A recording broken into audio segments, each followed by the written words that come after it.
He kissed me on the forehead that morning like he always did. Soft, habitual, like it didn't mean anything anymore. His duffel bag was already packed. Navy blue. I'd bought it for him on our 20th anniversary. He said he was going on a spiritual retreat. "I just need some time to reconnect," he told me, zipping up the bag like we were strangers. "I've been feeling off, like I need to reset." He didn't meet my eyes. We'd been married 35 years. You don't hit that number without weathering a few storms, resentments that curdle in the corners, disappointments folded neatly into bedtime routines. But I thought we were fine. Not perfect, not fiery, not newlywed bliss, but solid, safe. I'd never needed grand romantic gestures. I just needed the truth. And for decades, I thought I had it. I watched him throw his bag into the trunk of his silver sedan like he was late for a meeting, not leaving behind 3 decades of life. I asked where he was going. He said the desert, Arizona, maybe Sedona. "Someplace quiet," he added. "There's this retreat center, no phones, just silence and healing." I nodded. I didn't cry. Not because I wasn't scared, but because I didn't want to give him the satisfaction of seeing how quickly the ground had opened beneath me. He backed out of the driveway without looking back. I stood on the porch in my robe, coffee cooling in my hand, watching his brake lights disappear around the corner. I told myself he'd be back in a week, maybe 2. I told myself I'd spend the time reorganizing the linen closet or repainting the guest room. Little things to make the waiting bearable, but something felt wrong. Not heartbreak. Not yet. More like a sickness blooming in my chest. A slow, heavy knowing I didn't want to name. The house was too quiet without him. I kept the TV on at night just to fill the silence. Reruns of game shows, anything with laughter. I sat on our bed with my knees pulled to my chest, scrolling through old text messages. "Miss you already," he'd written once when he'd gone out of town for work. "Don't forget to eat. I need you alive when I get back." I hadn't received anything like that this time, just a thumbs up when I texted to ask if he landed safely, then nothing. By the 3rd day I tried to call. It went straight to voicemail. "Thank you for calling. I'm currently unavailable. Please leave a message." I didn't.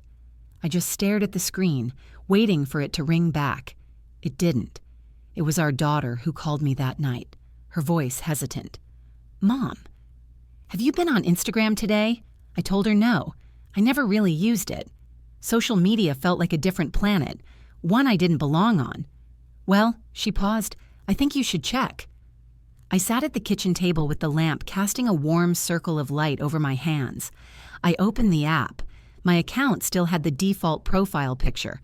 I typed in his name, not his full name, just the one he used for work. And there it was, a tagged photo. He was standing on a balcony, shirt unbuttoned, tan deeper than usual, a drink in his hand, arm around a much younger woman in a white dress. The caption read, "Pre-wedding bliss with my forever." A string of emojis followed. Heart eyes, champagne glasses, a ring. I didn't understand. My eyes couldn't process it. Wedding? Forever? Pre-wedding? I blinked. I zoomed in. It was him. Same smile, same wedding band, our wedding band, still on his finger. I clicked on the woman's profile. She was 27, an influencer. Her bio read, "Bride-to-be. He left his past for our future." I sat there, not breathing. The kitchen clock ticked so loudly it sounded like it was screaming. 35 years, 3 kids, a shared mortgage. A house I helped him renovate with my bare hands. I had painted that porch swing he loved to nap on. I had held him after his mother died. I had worked night shifts to put our daughter through college when his business floundered.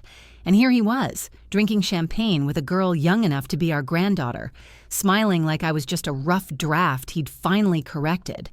I didn't cry. Not yet.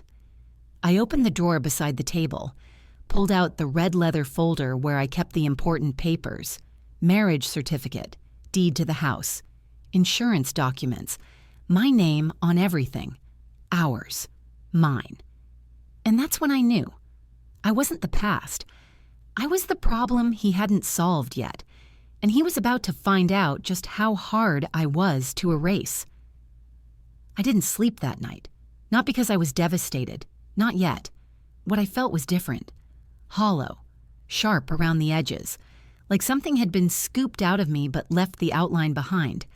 I sat on the edge of our bed, my bed now, I suppose, watching the sunrise bleed across the blinds, soft orange lines slanting across a room still cluttered with the weight of him, his socks on the floor, his toothbrush on the sink, a book on the nightstand he never finished, spine broken at chapter 5. I didn't touch any of it. Instead, I opened my laptop. My hands moved like they were possessed by something cold and deliberate. I started Googling the resort name from the geotag, their ceremony date, cross-checked her Instagram with his LinkedIn, confirmation. The trip wasn't sudden. It had been in the works for months. And here's the thing that stopped my breath. She had posted a countdown in her stories, weeks before he left. 10 days until I say I do to the love of my life. He told me he needed solitude, stillness, healing. Meanwhile, he was booking flower arrangements and personalized vow books with gold foil covers. I opened my email, searched keywords. Venue, deposit, confirmation. Nothing. Then I checked our shared bank account. That's when my stomach turned. There it was, 2 large withdrawals. One to a boutique event planner based in California, another to an international hotel chain, both labeled under wellness retreat in the memo line.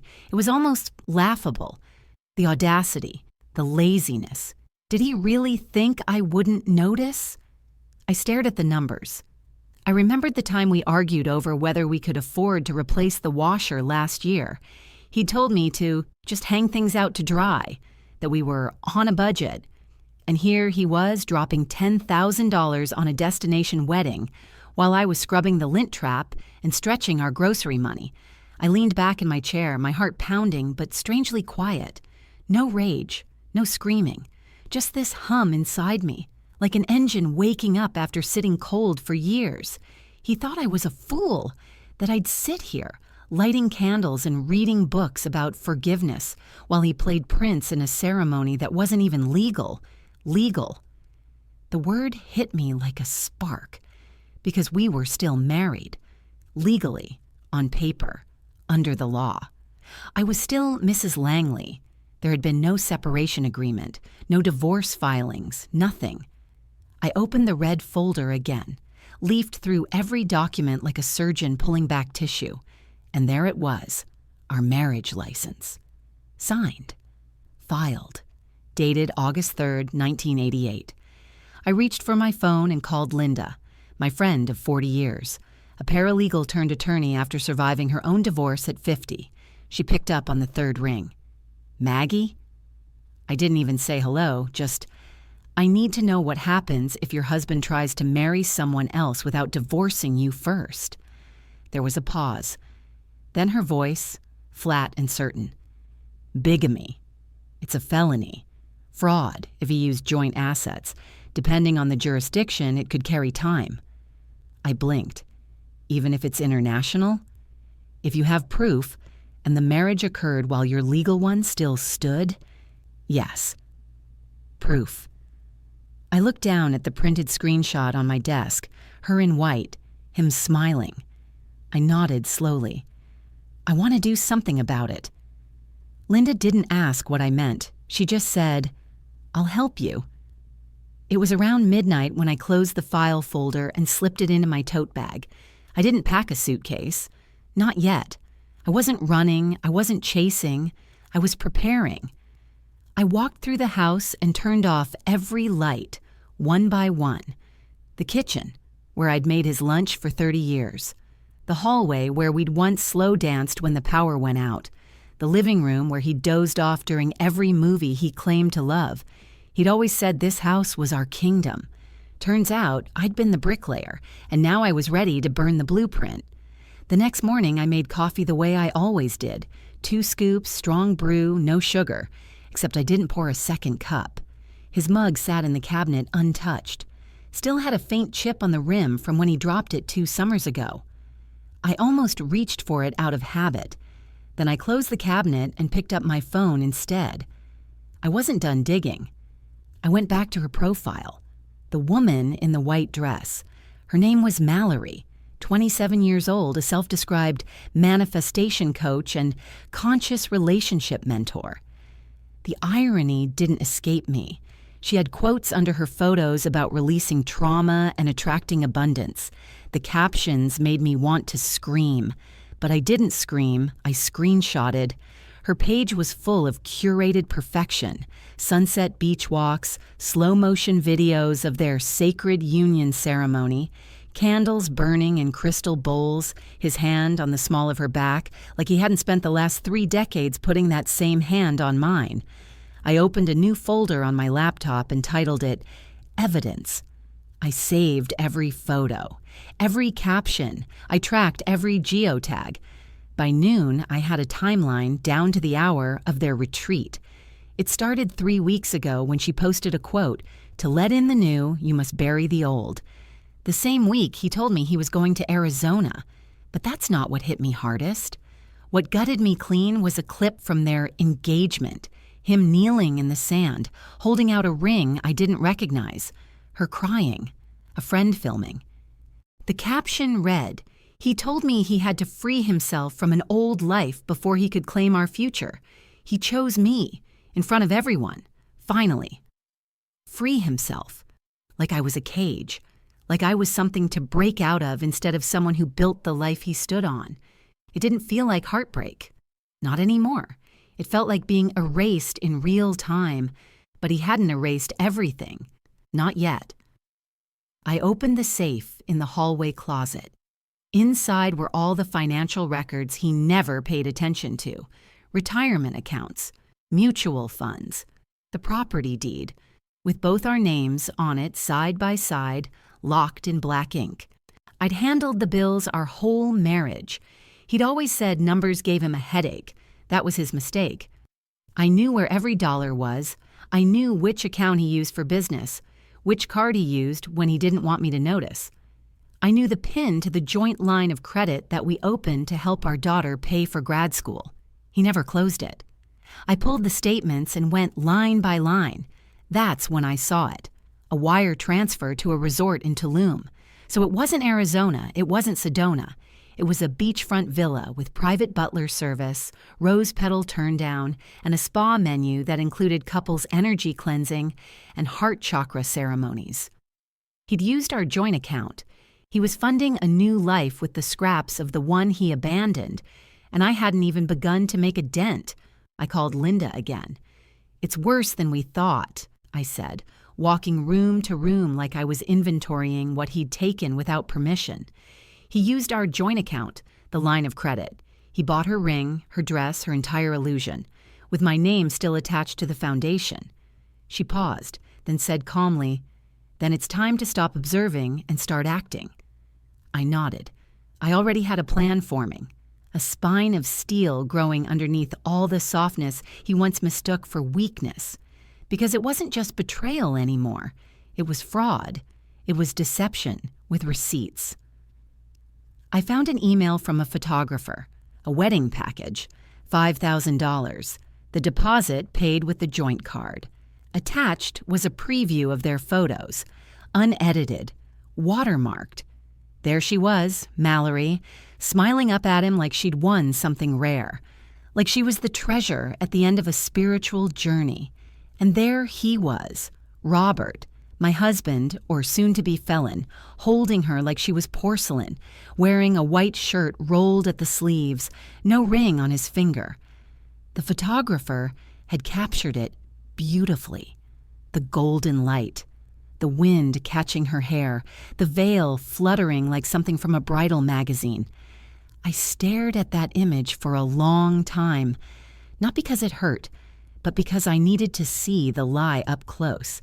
I needed to memorize it, burn it into my memory so I'd never again question if I was overreacting, if maybe I'd misunderstood, because here it was, undeniable, posed, filtered, and tagged. He had left me for a rebrand, a younger version of freedom, A new beginning that looked good on social media and came with sandalwood candles and silk robes. He thought I wouldn't do anything because I was quiet, because I was dependable, because I'd spent 35 years swallowing every unmet need with a smile and a roast chicken dinner. But this wasn't chicken. This was war. I called Linda a third time. This time, I didn't wait for pleasantries. "I'm flying out," I said. "I need a copy of our marriage license, the property deed, and the affidavit you mentioned about shared assets. And I want you to contact someone at the U.S. consulate in Mexico, quietly. We're not disrupting his wedding. We're ending it." Her voice didn't falter. "I'll get everything ready." "Good," I said. "And Linda?" "Yes?" "I want a police officer there. I want the moment documented." "Understood." I hung up. I didn't cry. I didn't scream. I walked into our bedroom, his side of the closet still full, and pulled out my smallest suitcase. Not because I was leaving, but because I was arriving. He thought I was the past. He had no idea the storm he'd invited to his altar. The morning I flew out, I wore linen pants, flat shoes, no makeup. I didn't want to look like a woman scorned. I wanted to look like someone impossible to ignore. At the airport, I moved through security with a calm so precise it scared even me. In my bag were 3 things: our marriage license, the joint property deed, and a notarized affidavit stating our shared financial holdings, signed by my attorney. And tucked inside a plastic folder, marked in red, screenshots, wire transfers, and itemized statements showing how he'd funneled our shared money into a fantasy I never agreed to. I wasn't shaking anymore. There was no rage, no nausea, just this relentless clarity, a stillness that comes after devastation, after everything inside you has already broken and the only thing left is your backbone. The plane ride was quiet, the kind of silence that hums around you like a protective shell. I didn't eat the peanuts. I didn't sip the water. I just sat there, eyes fixed on the horizon through the window, my fingers tracing the edge of the envelope in my lap like a rosary.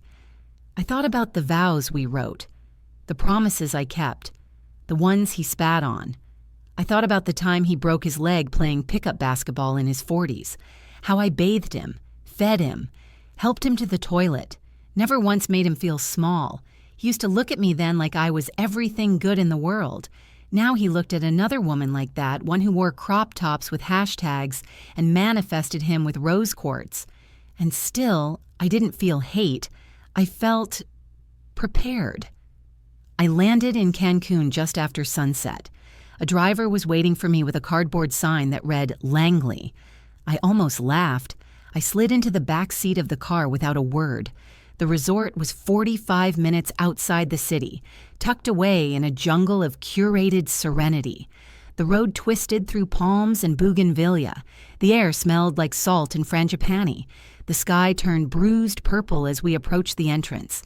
And there it was, the same resort from her post, the one with the floating candles, the flower-strewn paths, the infinity pool that curved around a gazebo where, if things had gone as he planned, they'd already be exchanging vows. The car stopped. A concierge opened the door. "Welcome, Mrs. Langley." The name cracked the air like lightning. I nodded. "Not checking in," I said. "I have a meeting." He looked confused, but polite. That was fine. I wasn't here to be liked. I stepped into the lobby, marble floors, a floral arrangement taller than me. Everything smelled expensive, desperate. In the far corner, my contact from the embassy stood waiting. Marina. Mid-30s, efficient eyes, clipboard in hand. Next to her, a local officer in uniform but plain clothes. "Mrs. Langley," Marina said. She didn't smile. "Everything's in place. We'll intervene at the appropriate time. Ceremony is set for 11 a.m. tomorrow?" "Correct," I said. "That's when I'll walk in."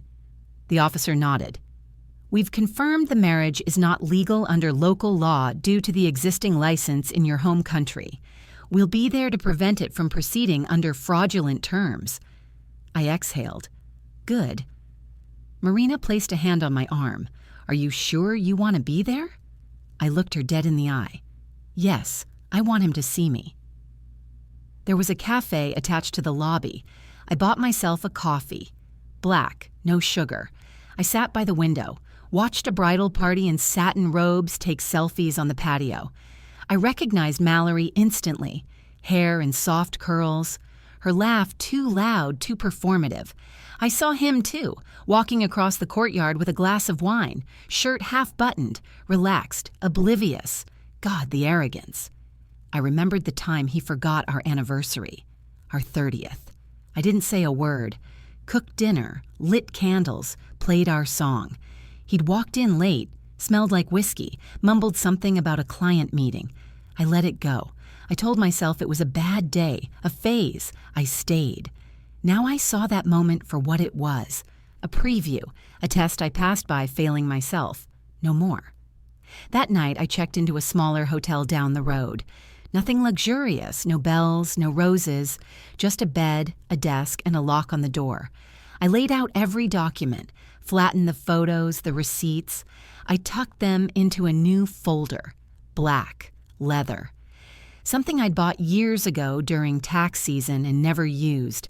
I wrote one name on the front in gold ink, The Truth. I slept like the dead. When I woke the next morning, the sun was already high and the room smelled like heat and purpose. I stood in front of the mirror, pulled on a crisp white shirt and black pants. No jewelry, no perfume. My hair tied back. Nothing to distract from what I came here to do. I looked at myself and saw a woman ready for war. Not broken, not bitter. Done. The ceremony was set for 11 a.m.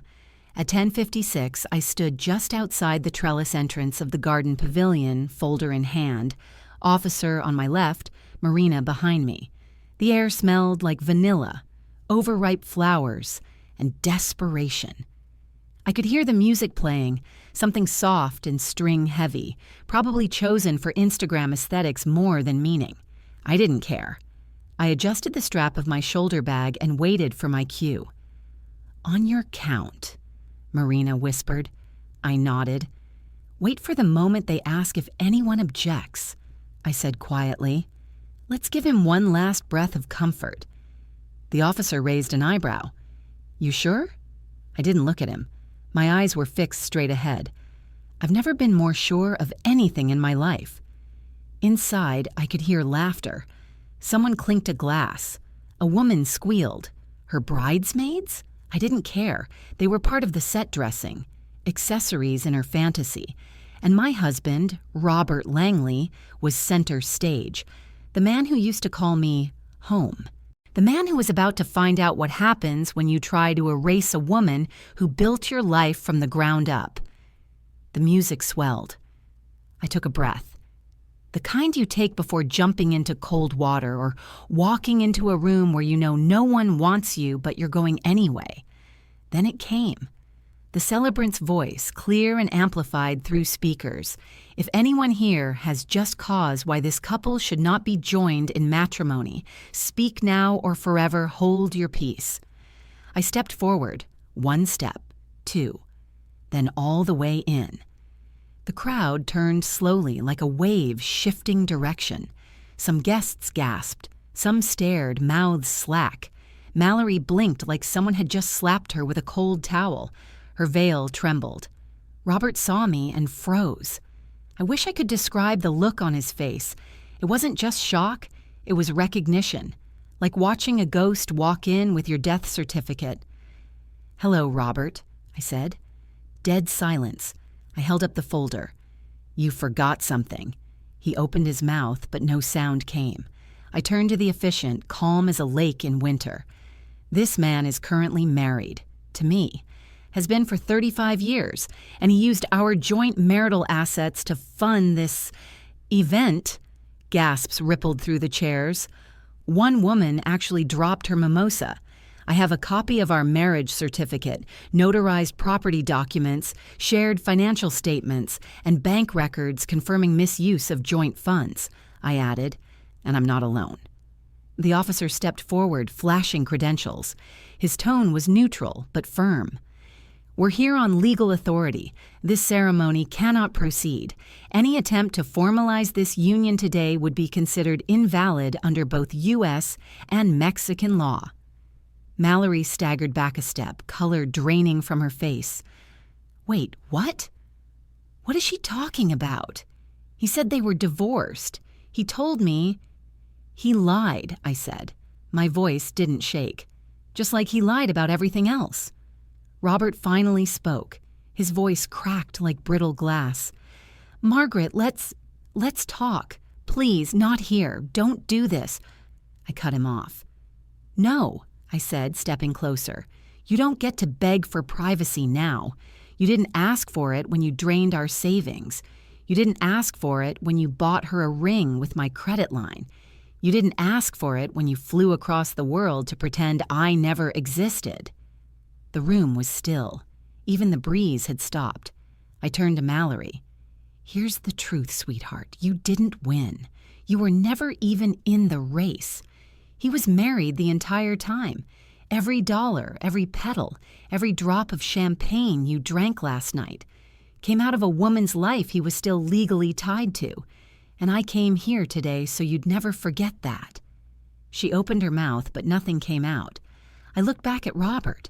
He looked hollow, like someone had turned him inside out. His lips were parted, but his eyes darted toward the crowd, toward the officer, toward anyone who could save him. But there was no one. "You chose this moment," I told him. "You orchestrated it. You planned it like a child playing pretend, and now you get to live with the fallout." I turned back to the officer. "We're done here." He nodded. "We'll escort the parties out." I looked back one last time, not at him, at the people watching. I didn't raise my voice, I didn't cry, I didn't scream, but I saw something in their faces, a flicker of recognition. They knew exactly what kind of man he was now, and more importantly, they knew what kind of woman I'd become. I walked out through the same aisle she planned to walk in, except I didn't need flowers or a procession, just truth. And truth was heavier than any veil. By the time I reached the street, the messages had already started coming in. 3 missed calls, 7 texts, a voicemail. I didn't open any of them.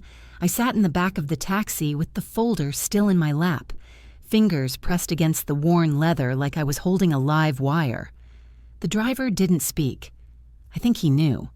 Or maybe he'd seen enough women climb into his back seat with that look in their eyes. Not lost, not broken, just done. My hotel was quiet. No lobby music, no bellboys rushing to impress, just air conditioning and stillness. I walked straight to my room, locked the door behind me, and leaned against it for a moment before sliding to the floor. My body felt heavy, but my mind sharp, alert, like my senses had finally caught up to the truth. I wasn't crying. I wasn't panicking. I was calculating. I set the folder down and opened my laptop. There were already new emails, one from our joint financial advisor. Subject line, urgent, account access blocked per request. Another from the attorney, we are ready to file. A third from Linda, you did it, now let's finish it. I smiled. The kind of smile that starts from inside your bones. The kind that doesn't show in your mouth, but in your posture. Your spine straightens, your shoulders settle. It's not joy, it's justice. It's knowing that after a lifetime of holding your tongue, you finally used it to cut. I opened the banking app and started transferring what was mine, legally, rightfully mine, half of the retirement. My name was still on the deed to the house. He couldn't sell it, rent it, or hide behind a lawyer without my signature. That was the beauty of 35 years. He could delete me from his photos, from his stories, but he couldn't delete me from the paperwork. Then I opened Facebook. I hadn't posted in months, maybe years. I uploaded one image, a scanned copy of our marriage certificate, signed and sealed. The caption was 2 words, still married. No hashtags, no explanation, just truth in black and white. Within minutes, it had comments. From coworkers, old friends, even some of his extended family. One read, "Wait, wasn't today his wedding?" Another said, "I'm so sorry, you don't deserve this." And my favorite, "You handled that with more class than I ever could." I didn't reply to any of them. This wasn't a conversation. This was a statement. I stood up and showered, washed off the sweat, the smell of incense and sandalwood from their beach altar, the lingering residue of his second life. I scrubbed it all off, his touch, his betrayal, his cowardice, until all that remained was me. Margaret Langley, wife on paper, widow by choice. I dried off, dressed, and walked barefoot onto the small balcony. The sea stretched out in front of me like a mirror, calm, endless, honest. My phone buzzed again, another voicemail. This time I listened. His voice, frantic. "Margaret, please, this is getting out of hand. What you did today, it was unnecessary. You embarrassed me. You embarrassed Mallory. You didn't have to do this. I was going to fix everything when I got back." Fix everything. I laughed, not bitter, just amazed. They always think you'll wait, that you'll stay soft, that you'll fold the towel and clean the mess, that your silence is submission and your stillness means you'll stay. But this time, I wasn't cleaning anything. I was letting the wreckage speak for itself. I called Linda. "I want a file tomorrow." "Done," she said. "I want him out of the house. I want my name off the credit line, and I want a motion filed for financial misconduct. He can keep the engagement photos. I'm taking everything else." She didn't ask for clarification. She just said, "It's about time." And it was. 35 years I gave that man everything. My time, my youth, my body, my forgiveness. He didn't just lie. He rewrote the entire story and cast himself as the victim of his own choices. No more. Let him tell the world I was dramatic. Let Mallory post about toxic energy and spiritual sabotage. Let them paint me as the villain if it helps them sleep, because I was finally wide awake, and I wasn't done. 2 days after I came home, I sat at the kitchen table and signed the divorce papers. Not a tear. Not a pause. Just my signature, steady and elegant, at the bottom of every page. The house was quiet, but not lonely. There's a difference. Lonely feels like something's missing. Quiet feels like something has ended, and you're still standing. I laid the pen down and stared at the papers. 35 years. They could be reduced to 29 sheets of legalese and a manila envelope with a tracking number. I'd added a clause. My clause. He would relinquish his right to any remaining property equity. I'd keep the house, the car, the retirement. He'd pay his own debts. I wouldn't touch the prenup, wouldn't touch his reputation. I didn't need to. He'd already detonated it himself. All I had to do was step back and let the dust settle. Linda had sent the final draft that morning. "It's aggressive," she warned. "He might push back." I told her I was counting on it. I wanted him to argue. I wanted to see how long he could keep pretending this was a misunderstanding instead of a pattern, but he didn't fight. He signed. I received his documents through overnight courier, express delivery, no note, no apology. Just his signature, thick and black, at the bottom of the same lines I'd written mine. He didn't even try to call, not once. And somehow that hurt more than if he had, because it confirmed what I already knew deep in my bones. He didn't feel guilt. He felt inconvenienced. I stood in the kitchen, sun pouring through the blinds in clean lines across the tile. And I realized something. This was the first time in over 3 decades that I wasn't tethered to anyone else's chaos. I could paint the walls. I could sell the dining table. I could change the locks, the curtains, the radio station. I was free. Not the kind of freedom that comes with dancing barefoot in the rain or getting a haircut to symbolize reinvention. This was quieter, stronger. A slow release of chains I didn't even know I'd been dragging behind me. I cleared out the office first. The one he always insisted was his space, even though I was the one who paid the bills and filled out the tax forms and scheduled his dental cleanings. I found old receipts, Birthday cards I'd written and he'd never opened. A tie I bought for our anniversary 3 years ago, still in its box, still with the tag. I threw it all out, not out of spite, out of necessity, because you can't heal in a house full of ghosts. I opened the closet next. His shoes were still there. A row of leather loafers, running sneakers he never used, slippers that always made me think of quiet Saturday mornings. I lined them up neatly in a box, folded his sweaters, packed his cologne. It didn't smell like him anymore. It smelled like memory, and I didn't need it haunting the corners of my house. The final box was labeled in black Sharpie, P-A-S-T. I set it by the door. I didn't cry. I put on music, something slow, jazz with no lyrics, and made myself a bowl of pasta. Lemon, butter, fresh thyme. Nothing frozen, nothing pre-made. Just something I'd seen once on a travel show and bookmarked in my mind for a day when I'd have the kitchen to myself. Today was that day. I set the table for one. No apology, no self-pity, no wine glass poured for a man who wouldn't be showing up. Just me, the soft hum of music, and the quiet celebration of a woman who had finally stopped asking to be chosen. I didn't tell the kids right away. Not yet. They'd find out. Maybe through him. Maybe through the Facebook post that was still circulating like wildfire. One woman had commented, "You're an icon. I don't even know you, and I'm standing up in my kitchen." I smiled at that, because for the first time in a long, long time, I was standing up, too. It started with a drawer, the third one, down in the guest room dresser, the one that always stuck a little and needed a hip bump to open. I hadn't touched it in years. There wasn't a plan, no great epiphany, no ritual. I wasn't looking for closure. I was just cleaning. But sometimes the universe answers the questions we're too tired to ask. Tucked between yellowing tax returns and an expired passport was a manila envelope I didn't recognize. My name was written on the front in his handwriting. Roberts. Slanted, overly neat, like he'd rewritten it once or twice before settling on something that didn't shake. Inside were 3 things. A birthday card he never gave me. A note he scribbled on a napkin that read, "Don't forget Tuesday red roses."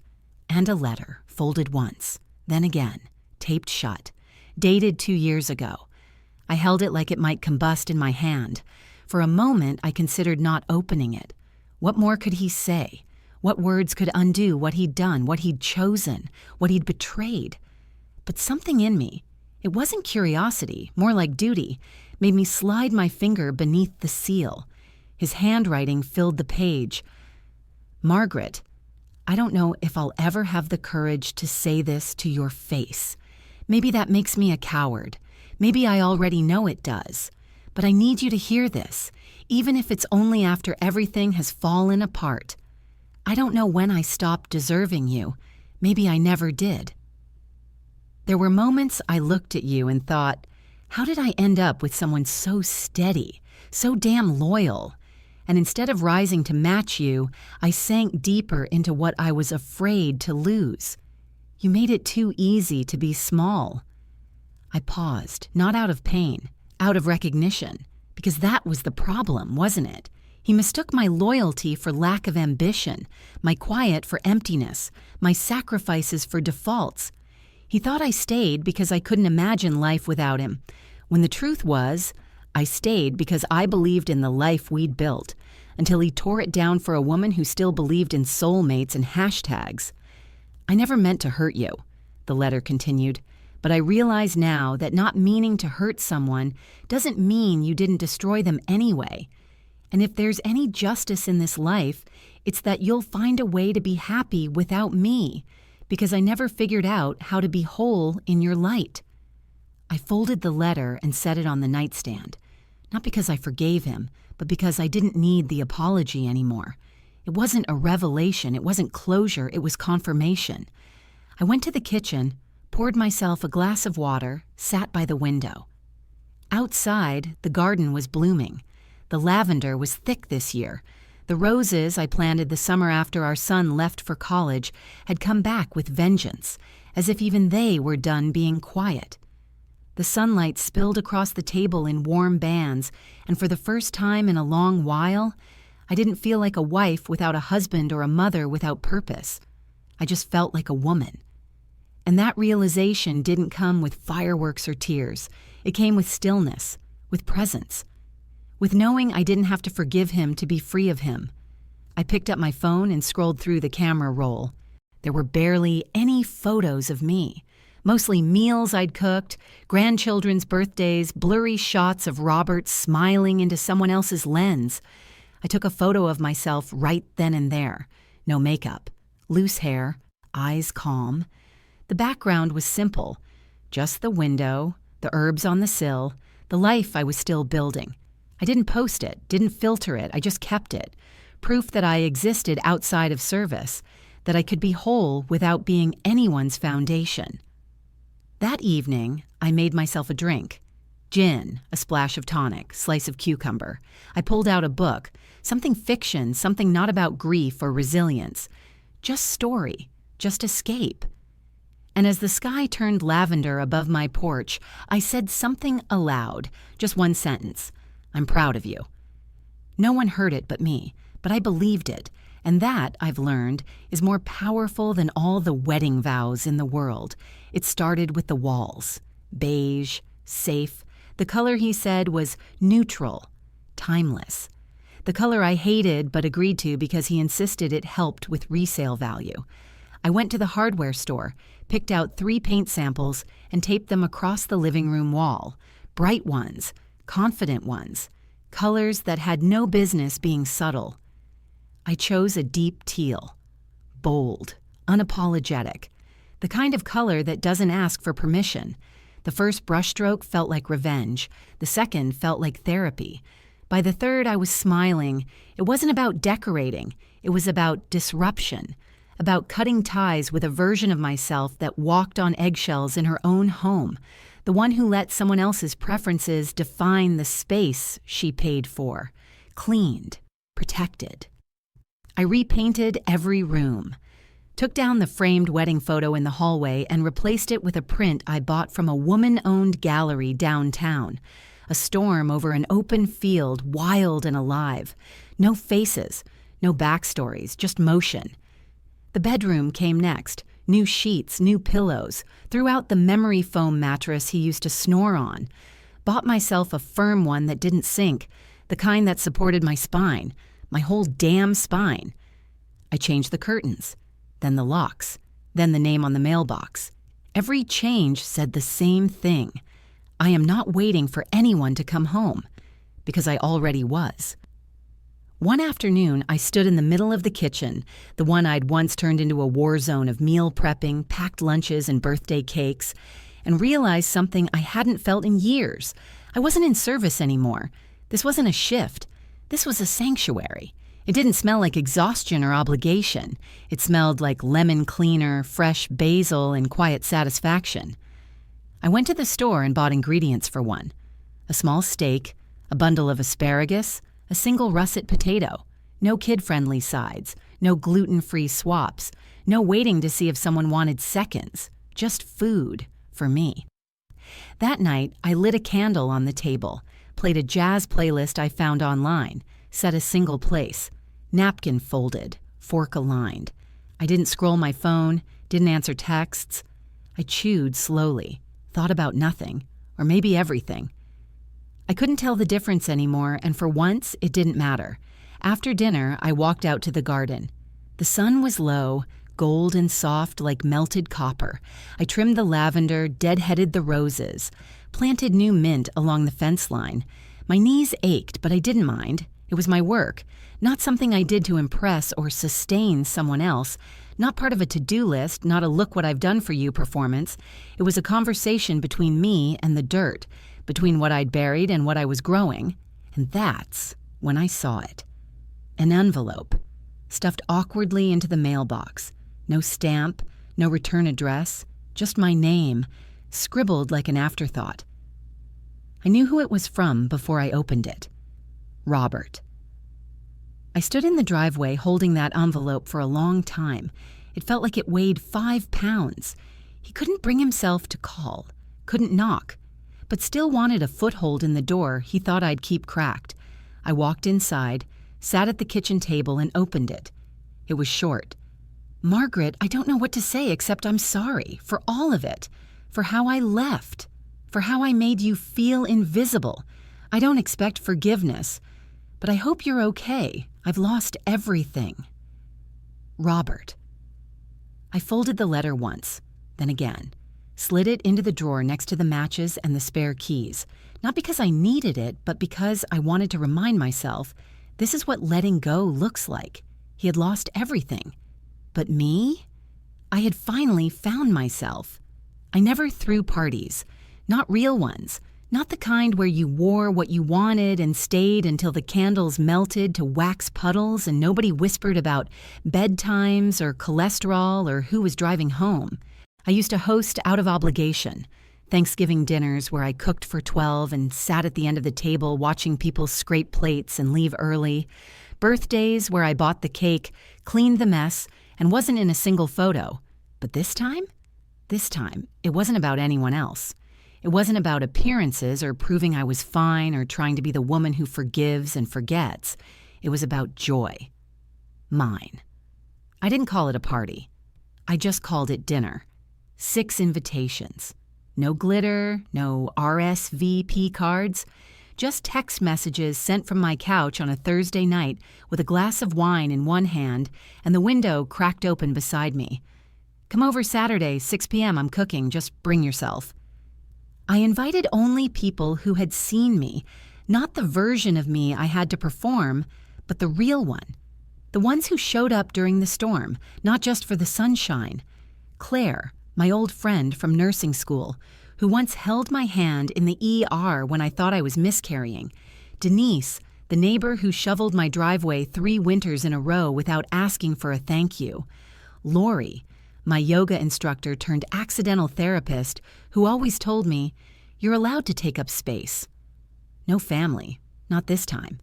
This was for the people who stayed when I had nothing to offer but honesty and unwashed hair and silence that hung in the air like grief. The day of the dinner, I woke early, not because I had to, because I wanted to. I played Van Morrison while I cooked, garlic roasted low and slow in the oven, lemon curling through the air like a ribbon. I made fresh pasta from scratch, kneading the dough like it owed me an apology and rolling it out thinner than expectation. The table was small, wooden, scratched in places. The one Robert always said was too casual for hosting. I loved it.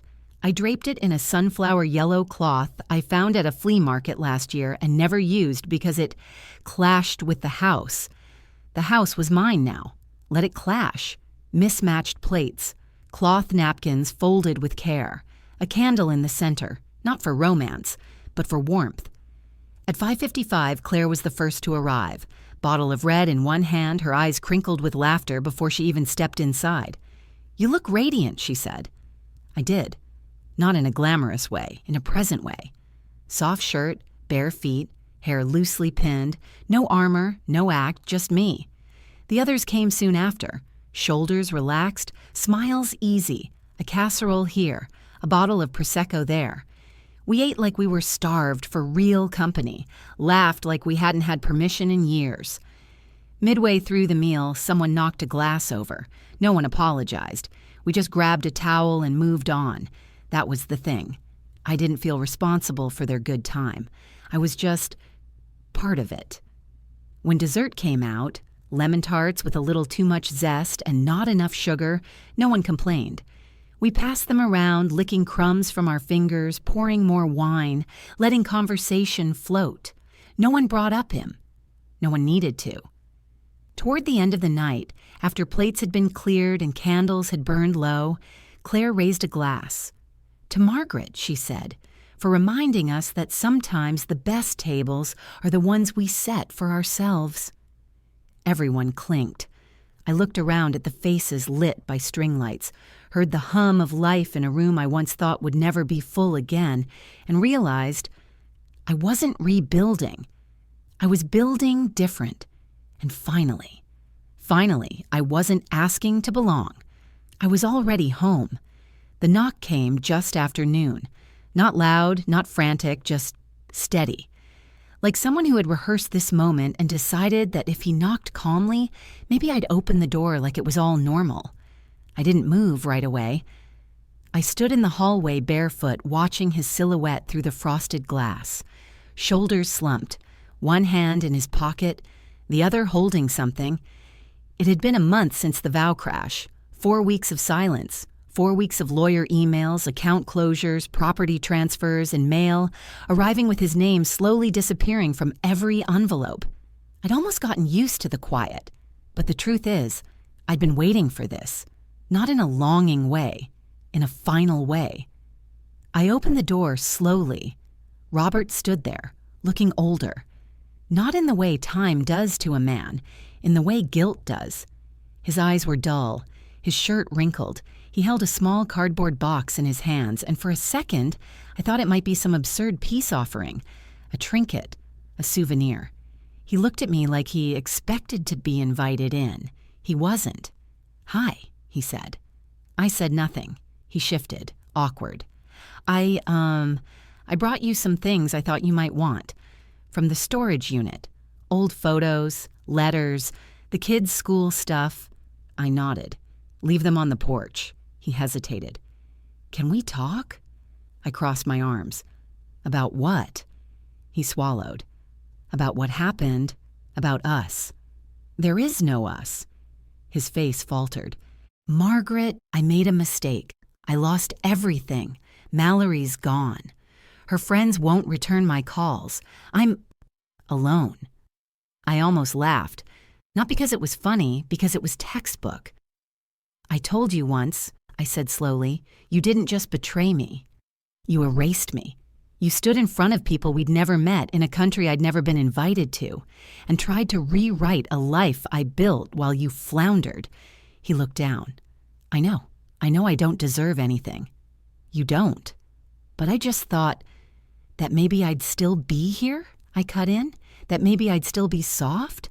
That I'd invite you in and let you sit in the home you once called yours and feed you something warm and tell you I understand." He looked at me then. Really looked. Like the reality of me had finally settled into his bloodstream. And maybe it did, because his next words were quieter. "I was scared." I nodded. "So you chose cruelty." He looked away. "Let me be clear," I said, voice calm but unshakable. "You didn't lose me when you cheated or lied or flew across the world to start a life that wasn't yours to build. You lost me when you saw me sitting at the table of our life, still feeding you, still defending you, still loving you, and decided I was a phase, a placeholder, something to escape." He blinked fast. I think he was trying not to cry. But I didn't care. "I'm not angry anymore," I said, "but I'm done. There's a difference. I just want a chance to make it right." "You don't get that," I said softly. "Some things stay broken, and I'm not the woman who glues herself back together just so you can break her again." He placed the box down slowly on the welcome mat. "I guess this is goodbye," he said. I tilted my head. "It was goodbye the moment you walked out the door and didn't turn around." He stepped back, hesitated, then turned and walked away. I didn't watch him go. I closed the door, not gently, not violently, just finally. I leaned against the wood for a moment, not because I was tired, but because it felt good to feel the weight of something solid behind me. Then I turned, walked into the kitchen, and put on the kettle. Later that afternoon, I unpacked the box. He was right. It was old photos, baby drawings, report cards, a valentine I'd made for him in 1997 on a paper doily. I placed them in a new box labeled History, and I put that box in the attic because it mattered. But it didn't belong in the present anymore. There's a particular kind of silence that settles over a house after it's been scrubbed of ghosts. It doesn't echo. It doesn't ache. It hums, steady, subtle, safe. The week after Robert left that box on my porch and vanished into his consequences, I didn't tell anyone. Not Claire, not Denise, not even Linda. I didn't need to narrate it anymore, because I wasn't living for anyone's understanding. I was just living. I bought myself a pair of gardening gloves, the nice kind. Not the cheap ones I used to pick up on clearance at the hardware store because there's no point spending money on dirt. Robert used to say that when I mentioned fixing the backyard. But now I wanted dirt under my nails. I wanted to dig and root and plant things that would outlast the people who thought I wouldn't. I turned the patch by the shed into a small herb garden. Basil, sage, thyme, rosemary. I added lavender near the edge, then a bed of white daisies just because I could. Every evening I'd go out barefoot, watering can in hand, and check on them like they were secrets I was slowly teaching how to survive. I didn't feel lonely. I felt present. I wasn't rebuilding a version of my life. I was building something unrecognizable to the woman who used to wait by the door for a man who would come home late, full of excuses and a hunger that never included her. And maybe that was the biggest shift, not the furniture or the legal documents or even the color of the walls. It was that I no longer shrank to fit inside someone else's comfort. I no longer saw solitude as punishment. I began taking walks in the mornings. No headphones, no phone calls, just the sound of gravel under my shoes and the occasional squirrel darting into the hedges. I watched the same trees I used to rush past bloom a little more each day. I memorized their shifts, their resilience. I journaled again, not about him, not about the marriage, about me. What I liked, what I craved, what I remembered from childhood but hadn't allowed myself to return to. I made a list. I like the smell of rain on pavement. I hate jazz that sounds like a car crash. I love handwritten letters. I don't enjoy brunch. I've been pretending for years. I want to visit Greece. Alone. One night, I lit candles in the bathtub. 3 of them. Pulled out the expensive bubble bath I'd been saving for a special occasion and used it all at once. I stayed there until my fingers wrinkled and the water went lukewarm. No one knocked. No one needed me. And I didn't need to be needed. I needed to belong to myself. I started reading novels again. Fiction. Stories with messy women and terrible endings and unlikable narrators. I stopped apologizing for not liking the classics. I reread Little Fires Everywhere and dog-eared every page that reminded me of what it meant to burn things to the ground and rebuild with grace. I found myself laughing at commercials again, singing along to songs in the car, wearing lipstick to the grocery store, not because I was trying to feel desirable, because I finally felt alive. One morning, I woke up before sunrise. The window was cracked open. A breeze drifted across my face like someone whispering, "Wake up, you made it." I slipped into my robe and stepped onto the porch. The sky was that in-between blue, just before the world remembered to be loud again. I looked at my garden. The mint had started to spread. The lavender stood taller than the fence. The rosemary smelled like memory. And I stood there holding my coffee, robe fluttering around my ankles, and thought, not about who I'd been, not about what I'd survived, but about what was next. No expectations, no apologies, no more shrinking, just room to bloom, and finally enough light for me.